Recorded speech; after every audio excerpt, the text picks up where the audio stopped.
Great. Hey, this is Christine Pereira, and I'm here with Heather K. Terry. And this is part of the Soulful Seller series where we talk about kind of mindful, heart-based businesses and what I define as soulful selling, which is really selling by serving people and being authentic. And I love your stories. So Heather and I are part of a group on Periscope, and I've watched some of her scopes, which were amazing. And so I really wanted to interview her because she has a really fantastic story. Yay. So I'd love for you to give a little background on yourself. Yeah. So yes, I'm Heather K. Terry. I'm the founder of Nibmore Chocolate, which I started in my kitchen in 2009 in New York City, my very tiny, chic Manhattan apartment. Right. Tiny. Probably like 200 square feet, right? I want to emphasize tiny. And I started making chocolate sort of as a hobby. I had seen a lot of brands that were trying to bring sort of the raw food movement to the forefront. And I was kind of experimenting a little bit in that for a while. But when I went to go find some of the brands in the grocery store, they were really, really expensive. And that to me I was like, wow, it's all these great things. It's non-GMO, it's organic, it's, gluten-free, it's dairy-free. Wow, this is awesome. People should know about this. But it was just so out of so many people's reach. And so I had been really trying to find those brands. I couldn't. When I looked at the regular Whole Foods shelf, I was like, oh, okay, like everything in the $3 to $5 range, which I would normally have purchased chocolate at, was sort of subpar. It wasn't awesome. Yeah. It was like, okay, this stuff is okay. And so I decided, since I was teaching this cooking series, that I would, create some of my own and maybe teach some of my clients about making chocolate in their home. And do you have a cooking background? What's your background with cooking? Not really. Cooking was it was just really more my hobby than anything. And so I was teaching people how to do it. I had a lot of actress friends from my Broadway days who were like, oh, I want to learn how to save some money by cooking for myself, and also not go out and wind up, buying stuff that's like all this fattening, gross, blah, blah, blah. Right. Yeah. So I was teaching them to sort of take the sweaters and the books out of their oven and actually use them. I did that when I lived in New York. Yeah. So, I was trying to teach them how to do that. And so I thought, oh, okay, you know what I'll do? I'll go in and I will teach them how to do it, and in turn say, here, you can make this chocolate on the side too. Here's some meals, here's some dessert, here's some stuff you can kind of keep in your refrigerator or whatever.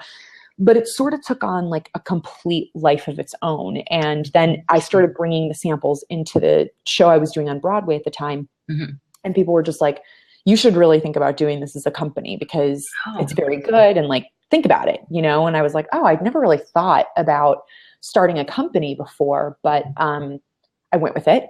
And making chocolate is not easy, is it? I mean, no. I've never tried to make chocolate. That's advanced level. It was, but YouTube had kind of just started, and there was people were doing a lot of instruction videos, and I was Googling Google, and those first 2 years of business were my best friend because I really had no idea what I was doing. Right. So Google and just asking people and then experimenting in my kitchen. And then I'd bring to the cast little different color foiled wrapped chocolates.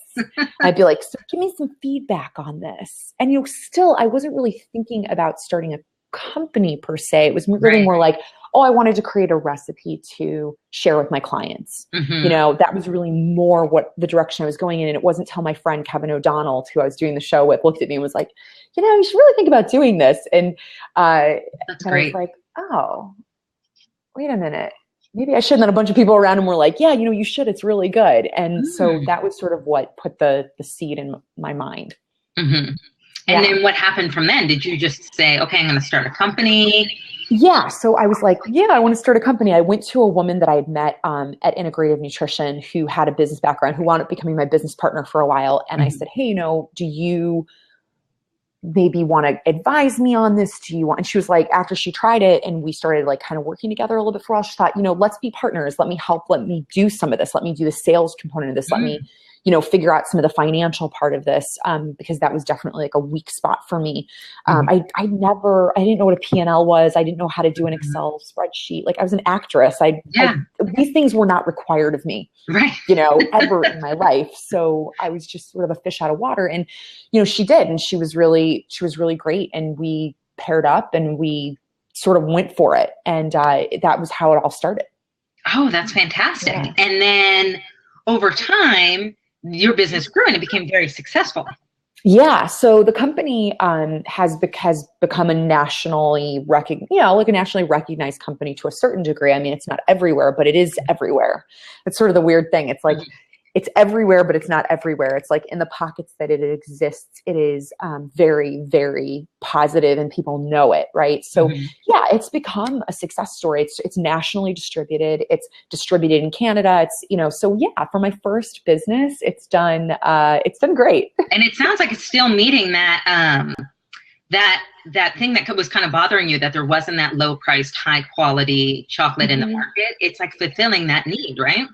Yeah, I think people think that for the amount of money that they spend, they have to settle. And to me, that just shouldn't be the case. I mean, I just think our food system is so goofed, right? Yeah, right. We're offering people horrible products with horrible ingredients at a very, very cheap price in order to fulfill farm subsidies and offer cheap food. But the bottom line is, like, food can be affordable and accessible, and then we don't wind up at the hospital, and then we don't wind up and it can be great quality. We don't contribute to the obesity problem, the chronic heart disease issues. We don't really realize, I think, as a people, especially here in the United States, like how our food choices actually affect everything. It really is that old saying, you are actually what you eat. Think about that. I get so much pushback on that from like mainstream folks, but think about it. When you put something in your body, your cells use it. I don't understand what the pushback is. Like, what doesn't compute there? Like, I know. Like, where do you think it goes when you put it in your mouth? Right. Like if it's modified and it's chemicalized, your cells will take that on. Right. So how is that not? And I'm not trying to insult anybody. I'm just saying, like, how can you not think that you are what you eat? You truly are what you eat. Yeah. And when you're eating fast food and bad quality stuff and, mainstream chocolate bars that are really made with like, hydrogenated vegetable oils and all kinds of junk, farm subsidized sugar from corn syrup. Yeah. What are you actually doing to the cells in your body? I'm a big advocate of like everything that people ask me all the time why Nibmore has the hand on it. On the branding. Right. And really, to me, it's because, there's that saying in mainstream, I guess it's kind of penetrated the mainstream of like, vote with your fork, but really you're voting with your hand, because every single time you pick a product, I'm holding a bottle of water here. Every time you pick a product up off the shelf and you put it in your carts, right? You're sending a message to companies. You're saying, I'm okay with this. I accept this. I accept what you are offering me. And I accept it not only for me, but for everyone in my household. I accept this. It is okay, right? So you're sending them a very clear message to continue to produce products like that, right? So it's really important that you think about that when you pick up anything off a shelf or you walk into any establishment and say, I am taking that hamburger or whatever it is. When you purchase it, you are sending a direct message, right? So you have the power. Truly, consumers 100% have the power to change everything. Everything. I agree. I mean, I think, it's funny because I used to own a food company that was very small and local in the Bay Area, but it was the same thing. I mean, we really got to meet the farmers. We sourced everything locally and organically. And I learned so much during that time, just not in terms of how to cook, but just about our food system. I mean, and just being able to make the connections to the local farmers and see kind of how hard a job that is and how hard it is to be a farmer and, to bring your food to the farmer's market. And then, I think there's a huge problem today with people not learning to cook. And, to me, that's been something that I've been really passionate about. I think we both do scopes like on cooking, even though I am Soulful Selling and I talk about sales, I do cooking on Periscope because I think more people should cook. Definitely. And I think that if people just have that knowledge about how easy it is, then it would change so much. But I totally agree with what you're saying. I mean, it's something that I'm really passionate about too, just our food system and like the quality of food that we eat makes such a huge difference. So I love that you were able to still keep that mission that you had about kind of bringing that affordability to people with something that's high quality, because that to me is really soulful selling, right? Like that was something that was very important to you and you wanted to make sure it was like a core of your. Yeah, I really wanted people to understand, in everything that I do and anything that I do moving forward beyond Nibmore, it will always be my mission to show people that like you deserve better than what corporations are trying to sell you for you and your family. You are worth actually a lot more than that. We all have the right in this country to choose what we eat. We don't just have 3 selections at the store. And yeah, you might have to pay a little bit more, but that's really okay, because think of what you'll save in the long run. You know, that's part of my mission, is like offering high quality, amazing food, right? And talking about it so that people live amazing lives. That to me is really big. And it's something that I believe that I think that we as consumers, or so many people as consumers, going into the grocery stores these days, I think they just feel like they have to settle. And I don't think that that's okay. I don't believe that that's okay. Yeah. You should be offered the same beautiful food that you think that people are getting at Whole Foods, right? Like that's it. Everyone deserves to be able to afford that. And I do applaud Whole Foods, because they've actually, they're now starting to put stores in food deserts that are produce driven, and they are trying to educate people. And I think that it's so important for us to take back that right, in this country, especially. And it's so interesting because I've actually studied Whole Foods quite a bit, and they were the first ones to really make a grocery store into a nice environment. And if you read the studies, they had done all these surveys, and they were saying like one of the most miserable, like depressing places to be was in like a grocery store. And if you think about it, like I remember growing up, like they were not nice, like warm and fuzzy places. It smells bad. Like and it's like really sad, because that's the food that you're eating. And so I really do applaud Whole Foods, even though yes, their prices are high and they're not perfect, because they've made food shopping into, I don't want to say a luxury experience, but in the way it should be, right? Like it should look nice. Yeah, you should be able to learn about food. You should get a little bit more information and be in a nice environment where there's like happy people and there's not like horrific, like fluorescent lighting that just makes you want to like leave the store. So yeah, I think they've done a lot for just, the food movement in general because of that. And it is hard. I mean, I'm so lucky I live in California. I'm able to go to the farmer's market year round, but it's just not that way.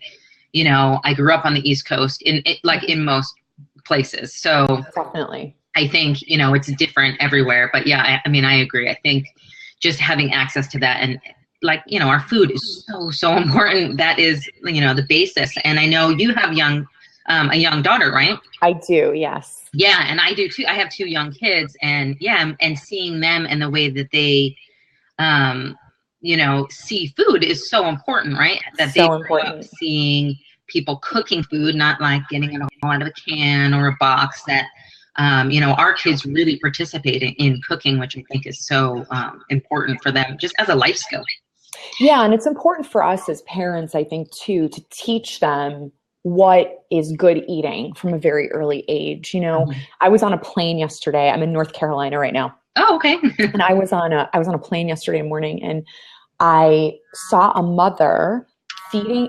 I had a 6:00 in the morning flight, 6 a.m. Okay. 6 a.m. you guys. And I watched a mom giving her child Big League Chew by the handfuls. And then she handed, and her daughter must have been like 3 or 4 years old. And then I watched her handing her like Gobstoppers, those big, jawbreaker. And I was like, what are you doing? You're setting this kid up for like a lifetime of, all kinds of health issues, not to mention that, it's just, give kids real food, like they crave it. There's all sorts of behavioral problems linked to these things. We have got to, as a society, make it a positive thing for parents to, and an accessible thing to give their children produce and vegetables, and I applaud companies like Plum Organics and Happy Family, and they've done with those little pouches and stuff. I mean, it's never been easier to get whole organic foods into our kids, right? or even into ourselves, right? It's just a choice. It's choices. So, at Nibmore, what I've really tried to create is options for people, and also to open up their mind to like, non-GMO should be something that's accessible to me. Like I should be able to choose whether or not I want to put a genetically modified organism in my body. Like, no government agency should decide that. No politician should be making that decision for us. We should have labels on everything so that we have the right to know what is in our food. We have the right to be able to access that from whatever price point. If they say GMOs, this is always my argument on GMOs. It's like, the companies are always like, if they're fine, they're safe, they're this, and there's all sorts of counter information in Europe that we don't have access to. Yeah, there's whole entire countries who ban GMOs. That ban them. But if they're so safe, then let Americans decide. Let us decide if we want them or not. We will send a very clear message as consumers. And maybe everyone wants GMOs. Great. Then let people make that choice for themselves and their families. But do not impose on people that it's just fine and turn your head the other way. It really infuriates me. And a lot of people, and especially moms need to stand up and say, no. Oh, we will not accept this. Absolutely. We will not accept this for ourselves. We will not accept this for our families. We will not accept this for our children. And to me, that is the core issue in the food movement right now, is our right to know what is in food. And that is what I try to create every single day at Nibmore, and beyond. That will be my mission probably to the day I'm not on this planet anymore. And what a great mission though. And Yona Dav, I'm not sure if I'm pronouncing your name right. She has a good point. Like the secrecy, there is so much secrecy around it. And like, I can only hope, that woman who was feeding her child like candy in the morning was just not educated, although it seems like that's a kind of obvious one. But, maybe if she knew just how bad that was, right, and how, that might be cheap and maybe you got that for 50 cents, but that does not, the actual cost of that is so could have bought an apple. You could have bought the kid an apple. You could have taught her that from an early age, right? It's sad. It was like really sad for me to watch that. It's Oh yeah, I've seen similar things where it's just you're kind of horrified. But so what did you do at Nibmore? Did you guys have an educational component where you were trying to talk about that, or do you spread that message? Yeah, we've obviously we talk a lot about it on our packaging. I do a lot of blogging. I've talked about it a lot. It's always something we go and lead with when we're talking with buyers. So when I go in for retail, speaking to buyers, things like that, I'm always leading with, because one of the questions inevitably is like, why non-GMO? Why does it, because especially conventional buyers, like they're still not 100% there yet. They're not sure if their customer will accept it. Right. And I'm like, yes, they will accept it. Like, let them try it. Let them decide. So it's always at the forefront of my mind. And it's something we're always talking about as a company, because it's now penetrated the mainstream media. It's something we hear about on nightly news. It's something we hear about on the Today Show. It's something we hear about on Good Morning America. Right. So we have to constantly be talking about it. Right. It's in the papers. It's in magazines. People are talking about it. Celebrities are talking about it.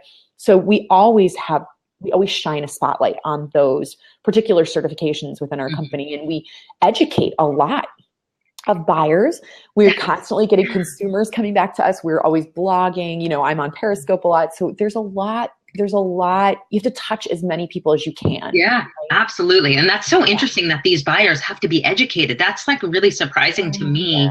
That you need that education, and I'm glad someone's doing it, and I hope they're hearing it from someone other than you. I actually had like this is a crazy story. I had a major retailer who will remain nameless, who walked into a meeting with us, and he was like, oh, we saw the non-GMO. He's like, non-GMO, it's just a big racket. It's just a ploy for money, and like this and that. Nobody wants it, blah, blah, blah. And I literally like bit my tongue. I sat there, I listened, I let him rant, I let him go on and on and on. And he sat down, and I looked at him and I said, but really at the end of the day, don't we just have a right to know? Yeah. And he sort of looked at me, because he had never heard anybody say that to him. Yeah. And he was like, well, yeah, I guess. I mean, yeah. We do. I mean, because you can't argue that fundamental right. We're Right. Americans. We are living in a democracy.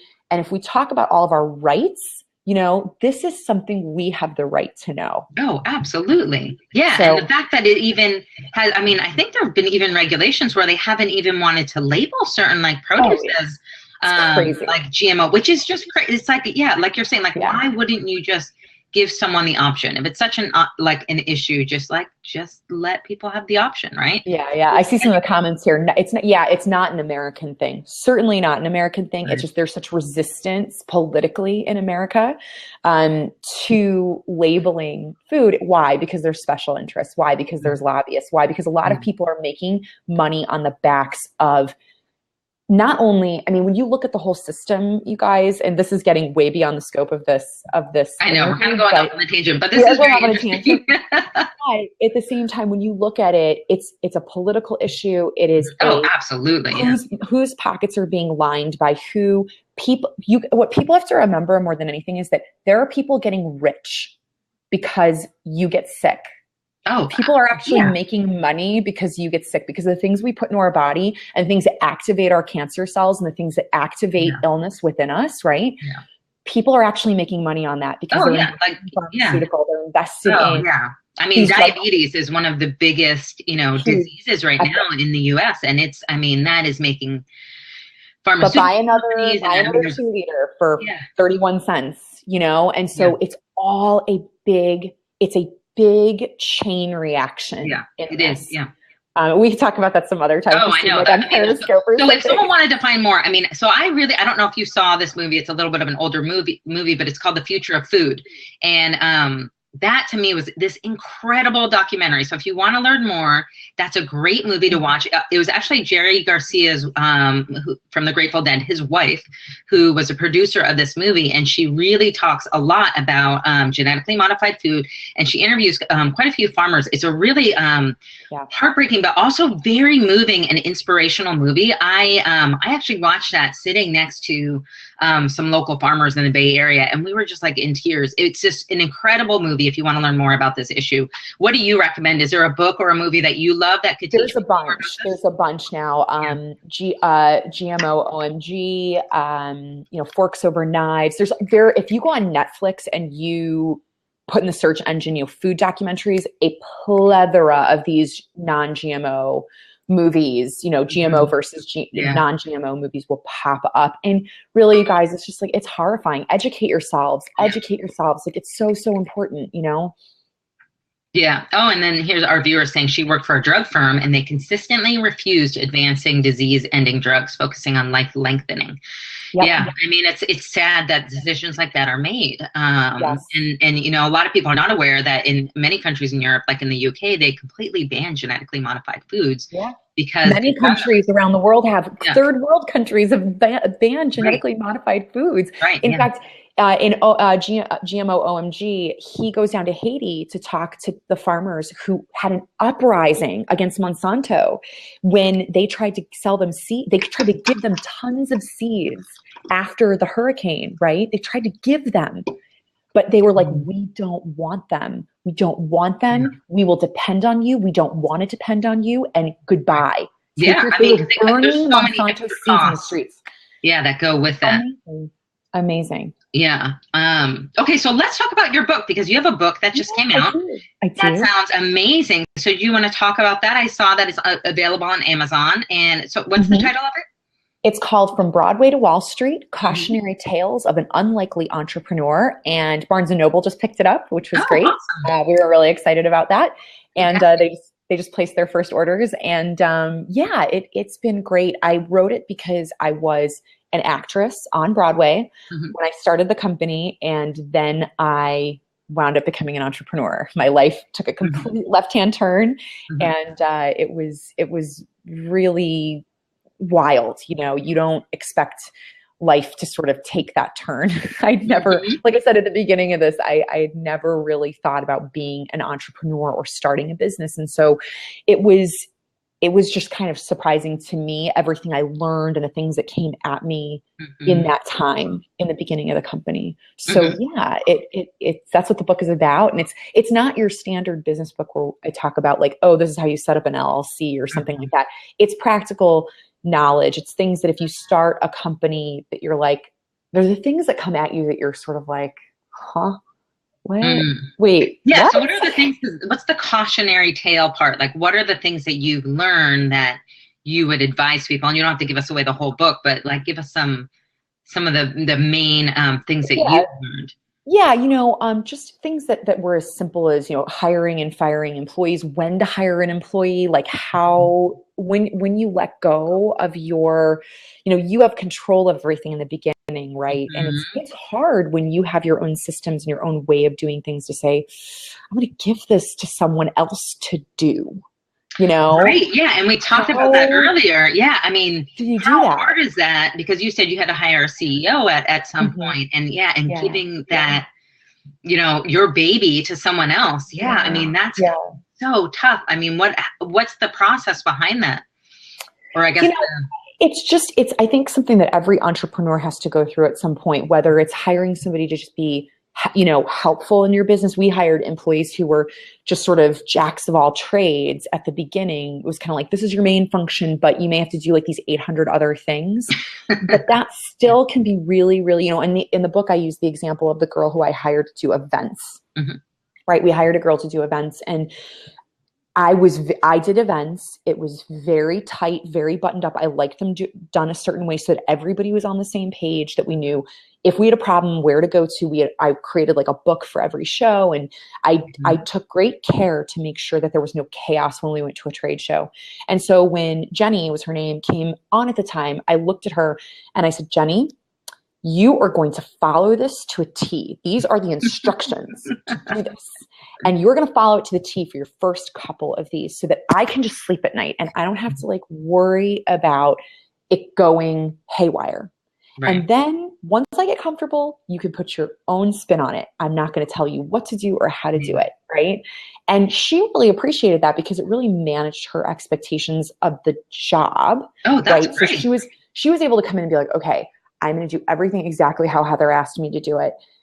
And then eventually she kind of looked at me and was like, okay, I've got it down. I know the main components that make everybody feel comfortable in going into one of these things. And now I'm going to kind of give it my own spin and like let go of some things that don't serve us and like beef up this part that I think is important. And that helped me have a little time to kind of let go. Right. Let go a little bit. Just kind of let it go a little bit, and because I think as an entrepreneur and somebody who starts a company, you do everything the way you like it, the way you want it done, because it's your baby. Because the bottom line, guys, is like no one's going to care about your company as much as you do. No one.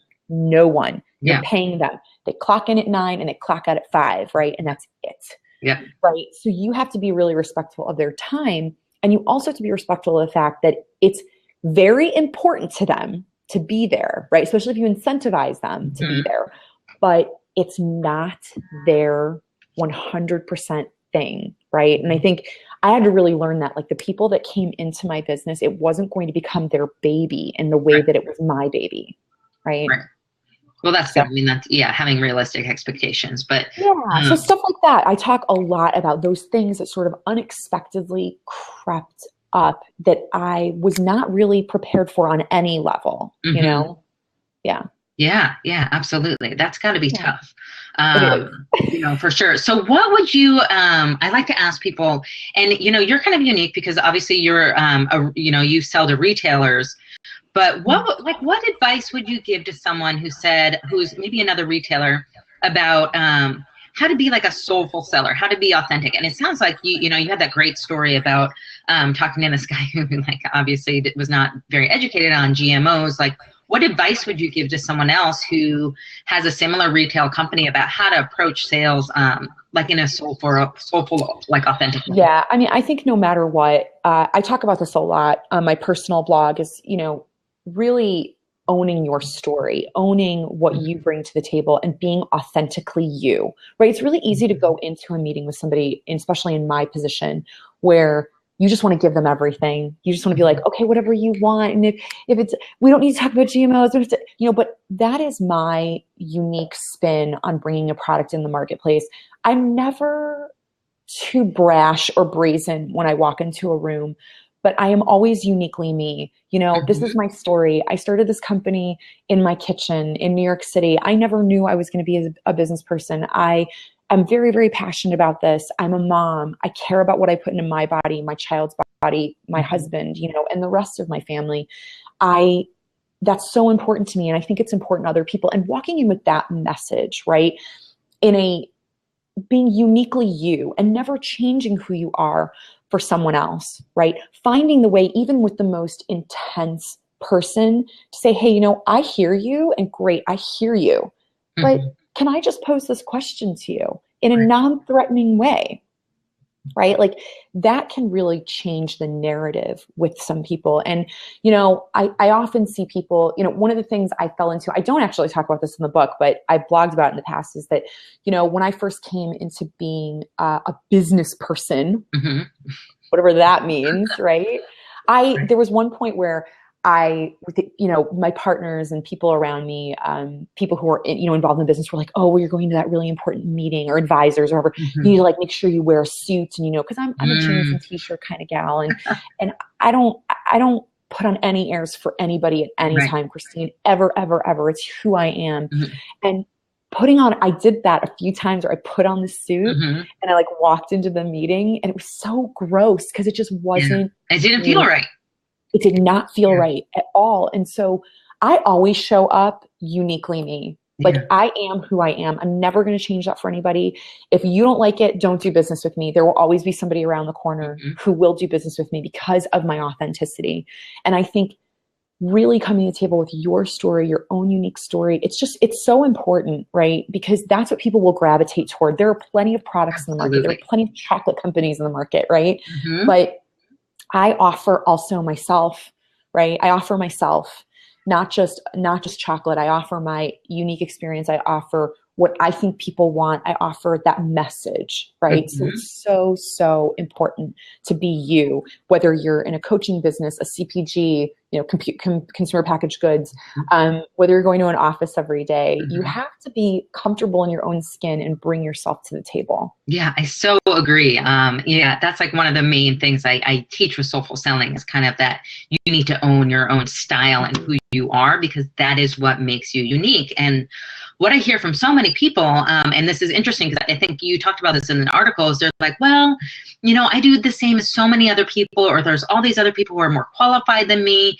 And I always say, you know what, you are what makes you unique, like your personal experiences and like what you say. Like even if we both had a chocolate company with the same exact ingredients, like someone would resonate more with what you're saying and someone would resonate more with what I'm saying. And it's totally fine. And I love this article, and I'm not sure, it might have been like a Forbes interview where you said that was like a concern of yours early on, that it might be a crowded market with chocolate. Do you want to tell that story? Yeah. And I think it probably was Forbes. I think that was one of the places I talked about that. But one of the big pieces, I went to the founder of Integrative Nutrition at one point, which is where I was doing a little bit of nutrition training and work and trying to figure out what I was going to do with my life.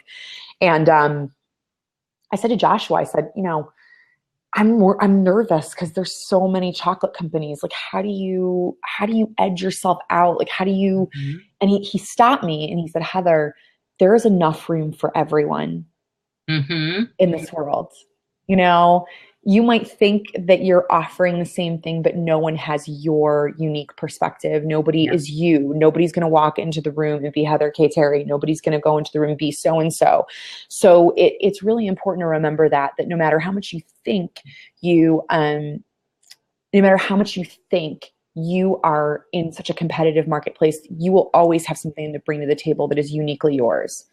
Yeah, I love that. And I think that's so true, that just, that belief that, because I've seen a lot of people in different companies who do have this limiting belief, like there's not enough for everyone. And it's just this thing that limits them, or they think if I get this sale or somebody else gets this, I'm not going to get this. And I just don't think that's true. So I love that. And I think you're right. It's about kind of owning, that's why it's so important to have that authentic, part of you come out and make it very personal. Because it's funny, in sales training, even many years ago, people, would say, don't make it personal. Like, don't invite people on Facebook. And I'm like, I totally disagree. I think that being personal is the most important thing. Like, I used to do PowerPoint presentations to really big companies like Microsoft, Yahoo, and I would like have my daughter's picture as my screensaver. Because and people would think, like, oh, she's just like, she's a mom. But I was like, no, that's who I am. And it got a conversation going. Like, no one didn't comment on it. We'd have conversations about it. But I was like, that's like, I'm not going to hide that I'm a mom and that I love my kids. And right now, this is the most important thing to me. She had just been born, I think. But, that was, I was not afraid to share that, because I'm like, this is who I am right now. Like, I have a tiny little baby. My whole life is about this. But I also work full time. It is. You have to, I own every day that I'm a mom. I'm a mom who works. And I have no apologies about that. People make their choice that is right for them, whether to work or not to work, right? And she's the most amazing thing in my life, right? But I choose to work because I'm passionate about what I do. Yeah, that's great. So we have a great question here. How do you motivate employees in a startup where the future is so unclear? I think that's a great question, because, especially in new companies. I think the biggest thing to remember is that there are things you can offer employees. When we were first starting out, we did partial coverage of benefits. The company may not be able to like completely, and now that's kind of changed a little bit with Obamacare and things like that. But, there are ways to offer people incentives. It was funny. I was just at this conference where they did a case study on a company, and they were saying, we just can't afford health insurance. We can't afford it. We can't afford it. We can't afford it. And I looked at them and I was like, yeah, but you actually can.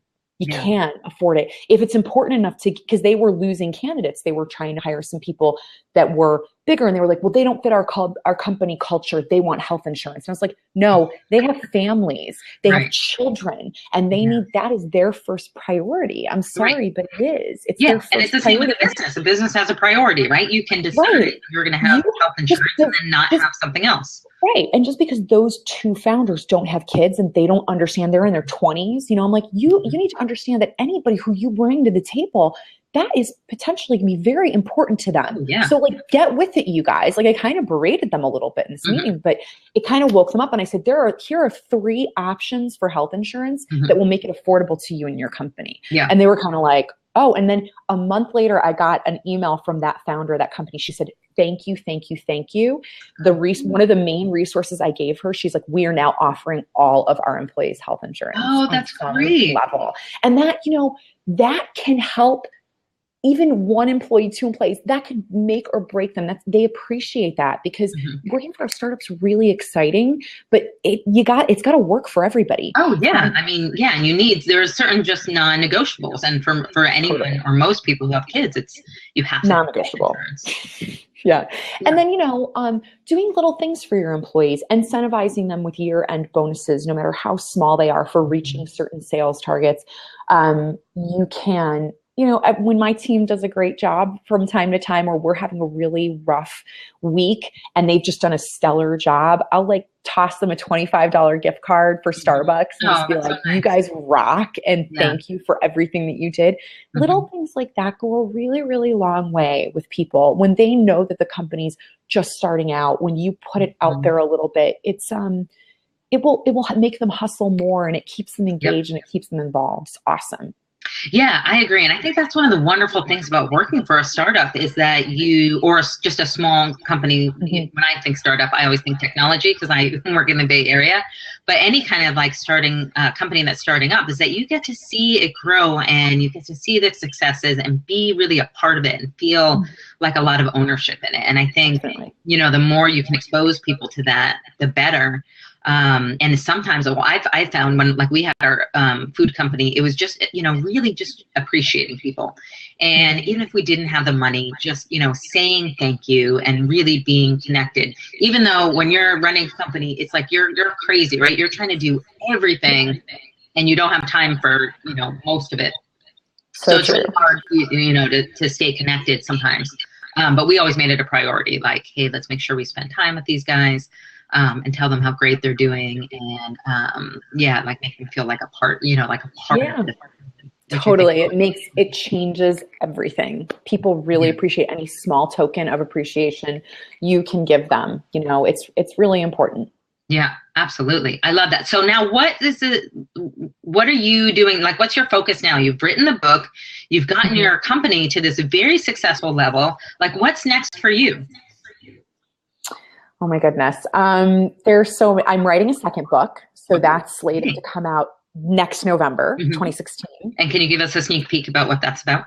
Yeah, it's called #Chocolate Every Damn Day. And it's a collection of chocolate recipes, not just, it's not like bar recipes or anything. It's like brownies, cakes, cookies, things like that, all with a focus on making things just a hair healthier, not a ton healthier, but just little things you can do to like sneak in a little bit of nutrition or better for you in those. And 2016 is going to bring a lot of changes for me, but you just have to kind of stay updated with me to find out what. But the big thing is that my second book will be coming out. Oh, very exciting.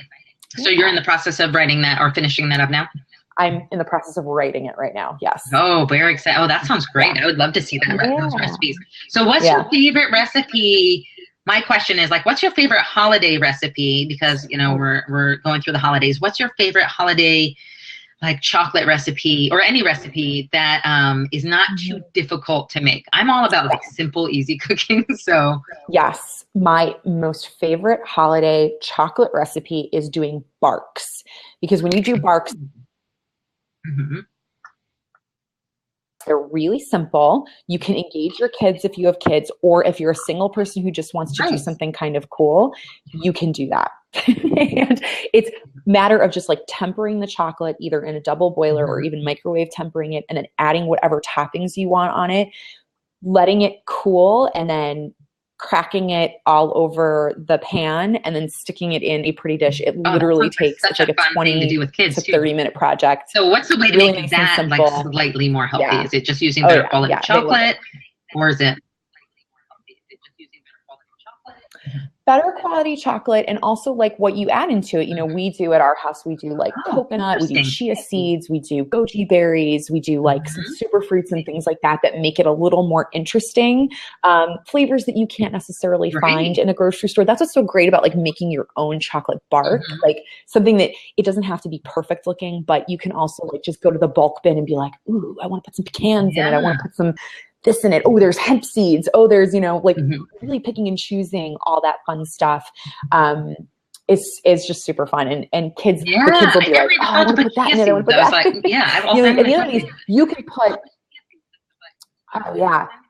you can put like all the ingredients out on the countertop and then like temper the chocolate and put it on a big baking sheet, spread it, and then let them sprinkle on whatever they want. It's super fun. Ooh, I'm going to do that. This week. Yeah. That sounds perfect. I was trying to think of a good cooking. My son always does cooking on like a certain afternoon. So we were trying to think of a fun thing to do. Yeah, we did one. I did one on Periscope I did two on Periscope. I did one that was almost like an almond joy. It was dark chocolate, and then we did coconut flakes, chia seeds, and almonds. That sounds amazing. It turned out great. So where can people find out more information about you? On your website? Okay. On my website, which is heatherkterry.com. And then also on Periscope, right? On Periscope, HKTerry1, which you guys I think can see in the sidebar. Yeah. So it would be that my handle on Periscope is HKTerry1, and there I am. And on Facebook you can find me. You can find me on Periscope. Is it mostly cooking recipes that you're doing? I do a lot of cooking. I do obviously the share-a-thons. I do a little bit of something I call entrepreneurial thoughts. If like there's something going on and I'm just talking about, I'm like, I just had this thought about entrepreneurship and like something that happened to me a long time ago, or somebody asked me a question, on Twitter or whatever, and I'm thinking about it, so I talk about it. I love that. Well, this has been so fabulous, and I really appreciate you taking the time, because you have such an amazing story, and I'm so excited to see the book. Thank you. So super exciting. So you can find the book. Tell me the exact title again. Yes, it's and I'll type it in: From Broadway to Wall Street, Cautionary Tales of an Unlikely Awesome. Entrepreneur. You can get that on Amazon or at Barnes & Noble. Okay, Or perfect. And I'm Christine Pereira from Soulful Selling Bootcamp. You can find out about me on my website. I'm also at Periscope on Soulful Selling, but I really love Blab because I love these Soulful Selling interviews I get to do with entrepreneurs because I meet so many cool people. And I love that you're so passionate about food. So that's awesome. We should figure out a way to work that into some paid discussions. Oh, totally. Thank you for having me, Christine. Thank you, and have a wonderful holiday. Okay, thank you, guys. You too. Bye. Bye.